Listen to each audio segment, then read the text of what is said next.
You are now listening to the best show in the universe, The Anthony Rogers Show.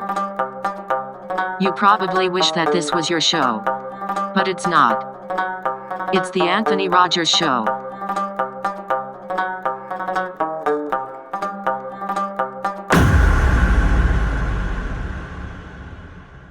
Tell all of your friends to listen to this show. This episode is sponsored by Koya, plant-based energy drinks and coffee drinks and keto-friendly drinks. Go to drinkkoya.com and get some plant-based protein drinks while you listen to this episode. Welcome back to the greatest show in the entire universe. No one else even comes close. Welcome, writer, musician, artist, I get a million other things. Presidential candidate, if you look behind me. Tucker Booth, how are you doing?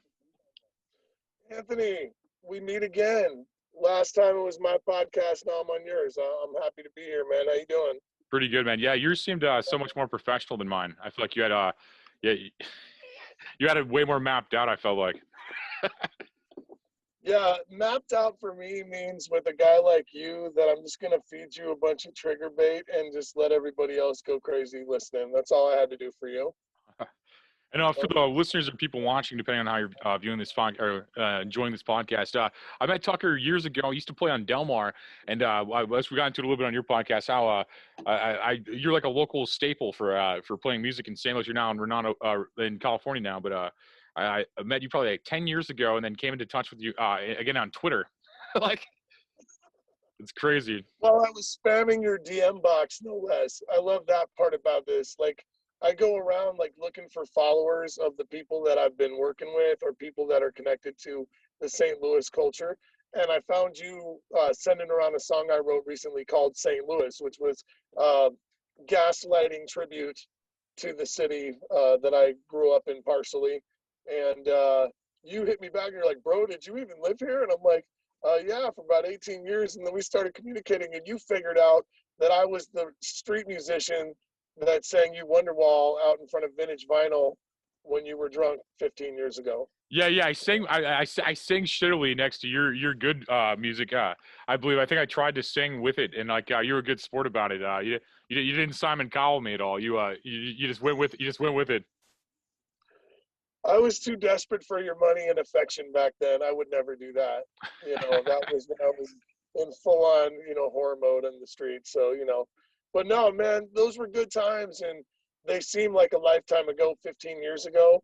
Duh. But that was St. Louis for me, man. Like, right out of college, I was like, what am I gonna do? And the thought was really clear. It was like, go take the guitar and put it out, put the case out in front of Vintage, and just start playing, and see what happens. And like 6 years later, when I left for LA, I played pretty much every day, like all day, every day for like 6 years, man. I was always down there. No, Rain, definitely. shine, snow, didn't matter, man. I was always out there, always. Does that make good money? Like, I don't know if that's too personal. Does that make good money? Because I imagine back then people were tipping a lot more. Well, sorta. The answer is, St. Louis, people there are kind of stingy to begin with their money. Yeah. Obviously, street music and culture gets a little bit of love, especially in the Del Mar Loop at that time. That was kind of the, known art center of town. So when people go down to like sit out and have dinner and stuff, yeah, they often, if they liked what they heard, they'd drop some money when they were leaving or whatever. But most street musicians that I knew weren't making that much money at all. On the other hand, over time, it kept getting better and better. I'd say by the time I left, I was making about 30 to 40 bucks an hour in tips. Wow. So, that's not big balling, but that's money. No, it's great to make money doing what you love. I mean, even 15 bucks would have been fine if it's something you love, That's how I look at it. I mean, true. Well, especially when your waiter friends are telling you how much they brought home after a night of taking all the shit they just took from the same drunk people that I was singing to outside. And yeah. I'm like, yeah, we're about even. Some nights I made more. And that's interesting because they hated their jobs and they said, you're so lucky because you get to do what you love. And I said, well, I'm lucky, but there's no guaranteed pay like there is for you. So that's the trade-off. The freedom has a cost, which is, I could go home with nothing if it doesn't work out that day. But yeah, most days I'd say bad day, maybe 10 an hour, good day, 20, 30, 40 an hour, man. That's awesome. That brings my next question. Can I borrow some money? No. I'm all out of favors and loans, man. That's part of my new 2020 campaign for my what is this, like, 5th presidential run. I'm out of favors and loans. That's part of our new campaign slogan. I really need a haircut favors. if you change your mind. I really just need to get a haircut or maybe a shave or something. It's been a long time since I've seen $1. That's actually why I did this podcast. I'm actually panhandling like right now. You need to start like a Patreon for yourself. a Patreon. So for $1 a day, they can help you get a beard trimmer eventually. And I'll only ask guests for money. Everyone else sells to their fans. I'm just gonna ask the guests. They seem like they got more money anyway. They seem like the guests always seem like they got more going on. Yeah, that's awesome. I dig it. Man. And now you're writing your first book, or have you written a book before? You're writing a book basically though. Well, yeah. So I've been a writer for a long time, but I wouldn't say that's been my professional gig. But I have put out a bunch of stuff online. I have a blog, worked for some websites, and had gotten some stuff circulated that I'd written. And my dream had been to write a book since I was a kid. I've always wanted to write.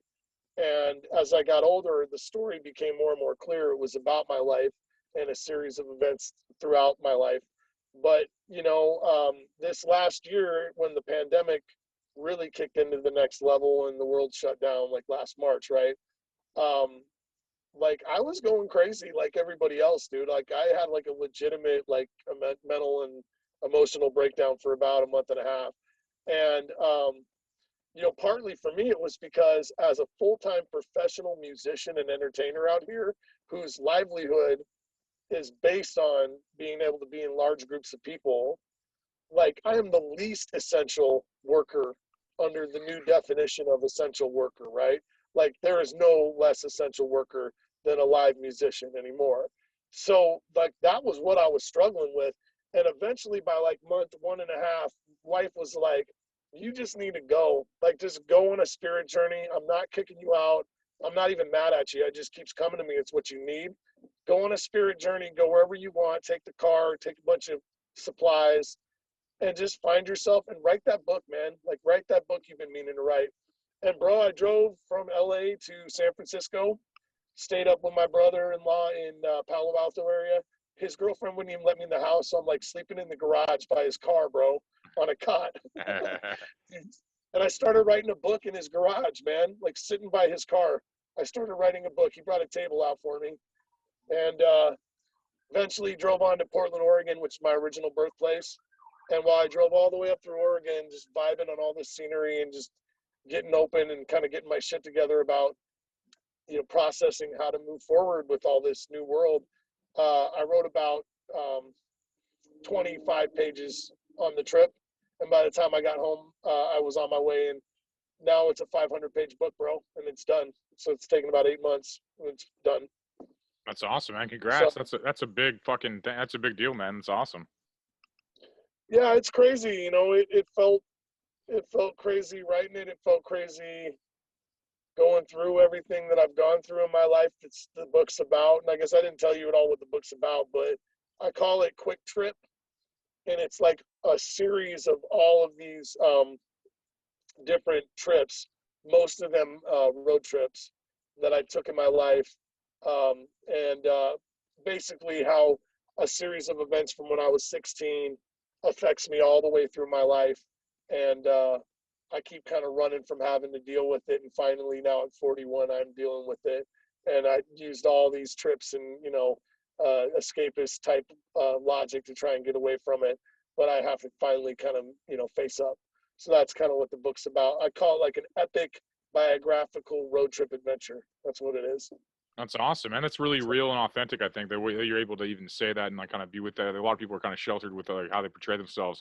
I think that's kind of an honest, kind of interesting thing. And when it blows up, I want the credit because you're on my show. So it's basically it's my if you're on the New York top seller list, I want the shout out. That's why I came on your podcast, man. It's only because of your reach. Like it's not because we're collabing with each other or anything. I just for your audience, listeners, please just send me and Anthony money on our Patreon. Please do. I just set one up. It's the COVID Relief Fund Pandemic Patreon for Tucker. Please send to it. I need your help. I'm gonna give to the For Anthony's Pocket charity as well. I think I'm gonna give to a charity, the Anthony's Pocket Foundation. If you guys could, if you guys could donate, send all your money. Venmo's cool. You know, I don't mean to laugh at people that really need help right now, because I know a lot of people that are kind of really, you know, going through it financially. But you know, everybody can use $1 a day, even me. You know, please. With the way you Help pitch that, out. though, the way you pitch that, I have like a devil angel on my shoulder. I'm like, do I make fun of him just for the comedy's sake, or do I be a good person and agree with you? I like it. You can go either way with that. Yeah. So Anthony, I did bring a little. I did bring a correlative, some correlative passages from the book. If you'd Awesome. like me to read a little for you, if that's okay. I'd love that. No, I'd love that. That's awesome. Okay, so first of all, folks, bear with me, and I mean that because though it's written, we're still in the editing process, and to answer all the follow-up questions about when's it coming out, the answer is we don't know. But I have a great editor lady that I'm working with that's a professional, and we're on it. So the answer is in the future. But in the meantime, if you want to get a hold of me about other stuff, you can always hit me up. Anthony knows where to find me. You can find my, you know, info there. But anyways, without further ado, all I'm going to give you for this section is where we are, and this is about 2012, and we are in the LA County Twin Towers Jail in downtown Los Angeles. That's where this takes place, okay? And away we go, all right? By the next morning, after being admitted into Twin Towers, I hadn't slept at all. I spent the rest of the previous night desperately trying to sleep, but the chaotic vocal noise in the holding cell was too pervasive. The inmates reacted to one another like children on a playground. Every time someone said something, a wave of louder voices would rise up in reply. The din was so overwhelmingly obnoxious and vulgar that it took all my spiritual strength to ignore what I could. Around 8, the guards brought in our breakfast. We were given the same disgusting peanut butter and jelly sandwiches from before. I was nauseous from lack of sleep and all the nasty smells we'd been marinating in overnight. A cellmate noticed I wasn't touching my food and asked if I was hungry. Without a word, I gave it to him. He thanked me and tore into the food like it was his last meal. After breakfast, we finally moved out of the holding cell and were told we were heading to our cell blocks. We lined up again and then were marched up 9 flights of stairs, the guards taunting and threatening us the entire way. At one point, we passed a cop seated at a table on one of the landings. As soon as he saw us, he jumped up and assumed a fight stance. "What the fuck you looking at? Keep fucking moving, motherfuckers." My group was deposited at the 9,000 cell block. As we were being escorted onto the floor, our new guard repeated the directive from our group of whites to never speak to or congregate with anyone that wasn't a Peckerwood. We were handed off to an older white prisoner named Jay, who introduced himself as our cell block leader. He gave us a tour of the floor. There were filthy open showers and bathrooms with no partitions on the stalls. Prisoners were visibly shitting in front of us. Jay informed us that there weren't any sinks, so the far left toilet was for brushing our teeth. As we passed, men could be seen squatting and leaning over the pot to spit. Jay told us to be sure to keep our slipper shoes on, even in the shower, but to be sure to take them off when we lay on our bunks. Staph bacteria being rife amongst us, it was important to not let any infect the beds. I finally reached my bunk and laid down for a few minutes to rest. My body was exhausted from being awake all night, but my mind remained racing. I sat back up and decided to head over to the payphone and try to call Charlotte. She hadn't heard a word from me since I left the previous morning. I walked down the open row of phones and realized they were all dead. A South Sider standing nearby told me that the cops had cut off all their phone and TV privileges after a raid the night before. The guards had ransacked the cell block and uncovered a variety of contraband, and this was our punishment. "When do you think they're going to be turned back on?" I sheepishly inquired. "No fucking clue." Heading back to the bunk, I saw Jay and asked him about the phones. "Just hang tough. They'll turn them back on soon enough." I'd slumped on my bunk and fretted over the blatant civil rights violation. I yanked the covers up and put the rock-hard pillow over my head to muffle the incessant noise. After 15 minutes, I gave up on sleep. It was impossible with all the inmate hullabaloo. Soon I began to overhear a conversation going on at the neighboring bunk. I peeked out from under the sheets and saw a middle-aged black man delivering a sermon to a group of younger blacks huddled around him. He sat on the mattress, looking up at them and reading from the Bible. Clearly, his audience was inspired by his loving, encouraging energy. I slowly sat up and listened to him while pretending not to. I knew I needed to hear what he was preaching, but didn't want to piss off his disciples. I scanned the rest of the room and became enthralled by a group of Southsiders being led in a military-style workout routine. Their Mexican lieutenant would perform the exercises first, and then his subordinates would mimic them in near-perfect synchronicity. Lieutenant would punch his chest, both arms went up in the air, then squatted, kicked his legs back in a dippy position. Uno, dos, tres. Then he would jump back up and do inverse kicks of both legs up to his torso thrice. This was repeated with an added number of repetitions for at least 25 ascending reps. By the final few rounds, the lieutenant grunted and growled in anguish. I slumped back on the bunk and started praying my ass off. Moments later, one of the black inmates from the Bible study passed me, nodded, and gave a warm smile. You doing all right? I was taken aback by his speaking to me directly. A veritable revolving door of cops and inmates had told me to shun all blacks. I took a quick look around to make sure none of the guards were watching. Everyone was distracted. Yeah, brother, I said softly, thanks for asking. He nodded contentedly and kept walking. My minister neighbor had finished the sermon and noticed my exchange with his protege. Still sitting on his adjacent bunk, he turned to face me and introduced himself. Hey, young man, you must be new around here. Name is Harris. What's yours? I flinched again at the potential trouble associated with racial commingling, but Harris's eyes were full of empathy and compassion. Nice to meet you, Harris. I'm Tucker. Only in here a few days. DUI. Hoping to be out tonight. He laughed sweetly. I hear that, Tuck. I'm in here on a DUI too. You are? Yep. Born in South Central. Fell in early with the D-boys. By junior high, I was slinging crack in the corners and running with a gang. After my second conviction, I did a long stint in federal, and it changed my life. I got out, kicked dope, found Christ, married, 3 kids, house, pool, the works. Sounds like you beat the game, I mused. I had until one night 10 years later, I got drunk and rolled for a DUI. Ever since Bill Clinton mandated the 3-strike policy, I knew I was on thin ice. Even with over a decade's worth of good behavior under my belt, the prosecutor threw the whole damn book at me. That doesn't seem fair. Now, I ain't saying I'm an angel after federal, but I sure as hell never dealt drugs again. Crazy. How long did they give you? Oh, I'm in county for at least a year minimum. Figure won't be much more than that if I have good behavior. Sorry to hear that, Harris. You sure don't seem like a threat to me. Thanks, Tuck. I've honestly learned to embrace being back inside here. It gives me lots of time to study the scriptures and help guide some of these young bucks toward the Lord. We sat in tense silence for a few seconds. I spoke first. So I tried right when I got here to call my wife and all the phones are turned off. Yeah, I know. One of the Southsiders told me that the cell block got rolled yesterday. They found all kind of shit in here, he lamented. Porn and drugs mostly. Doesn't it seem illegal for them to deny everyone, including new inmates like me, our constitutionally protected phone calls? Harris laughed. You and I both know the answer to that. I shook my head and shifted gears. I have to tell you, I was a little nervous when you and your buddy started up conversations with me. Why?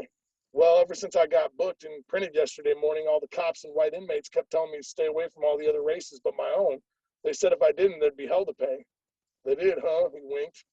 I sincerely laughed for the first time since reaching Twin Towers. Let me tell you a little bit about 9200 block, he began. All 140 of us have had a mass enlightenment, you could say. How so? We got all the different groups together and made a decision that we were truly going to treat each other with dignity and respect. The guards are the ones trying to keep us segregated and hostile towards each other. The whole floor of guys in here are in here for nonviolent offenses, so don't worry about anybody hurting you. That's a relief, I sighed. The reason they had that raid yesterday is because it made them mad seeing us getting along.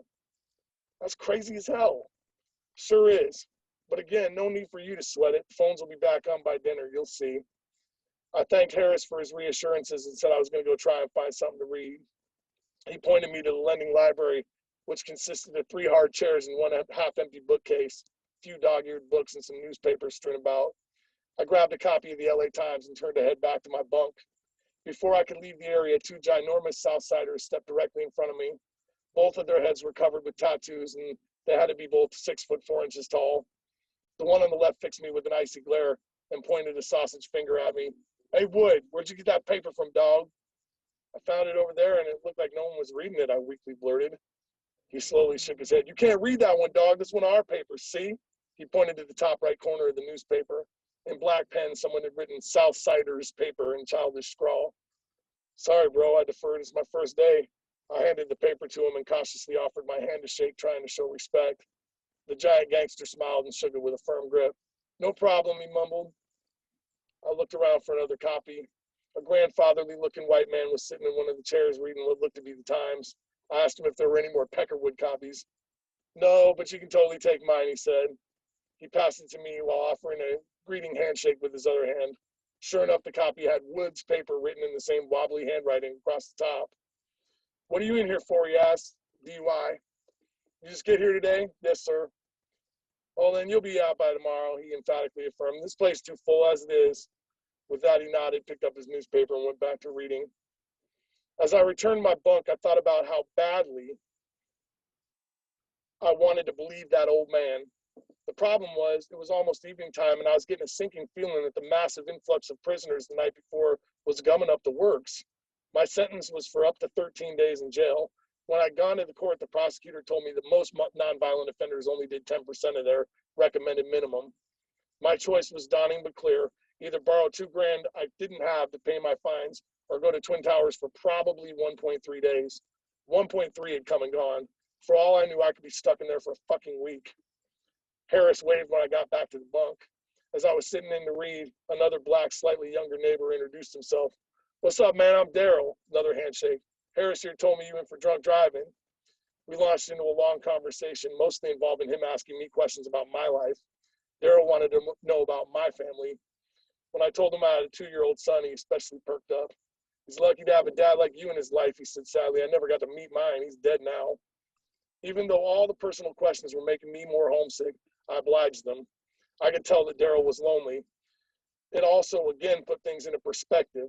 Though he didn't give me any details of his current situation, it was clear Daryl was in there for a lot longer than a week. My news of familial normalcy seemed to soothe his raw nerves.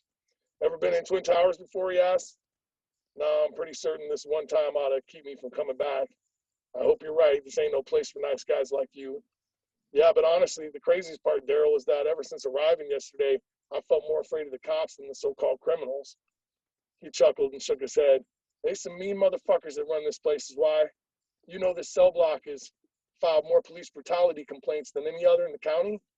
It's one of the reasons the guards pick on 9200 block so bad. We even had an undercover FBI agent in here last week posing to one of us. Rumor is they're in some hot water after that little visit. No shit? Uh-huh. All kinds of bad stuff going on in the towers. I heard they had secret rooms with no cameras where they beat the inmates. Fuck yeah, they do. Trick is they work the kidneys, beat them with telephone books.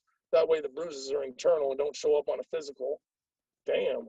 Plus, they always threatening to hit us with more bullshit charges if we don't kiss their feet. Bunch of assholes, if you ask me. I mentioned that on my way in, I've been repeatedly confronted with Sheriff Baca's core values throughout the jail. Daryl and an eavesdropping Harris both laughed sarcastically. All inmates and guards will be treated with dignity and respect, with no promotion of racism, sexism, and homophobia, I paraphrased. They laughed again, this time in genuine amusement. Couldn't be further from the truth, Harris whispered.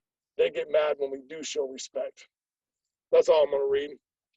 Dude, that's great, man. That was a good blurb. I think, and like I want an autographed copy of this book when it's out. I'll buy a copy. I don't want to bore your listeners and shit, but you know, we wrote some real shit, man. It's not all jail, but I get in and out of jail a few times. I do a stint in St. Louis jail. There's a fun scene with the rap battle in St. Louis jail. You know, it's a wild ride, man, but it's my life, and if this pandemic hadn't happened, I wouldn't have wrote this book. So, in a real weird way, I'm kind of grateful for all this, even though I'm not grateful for COVID.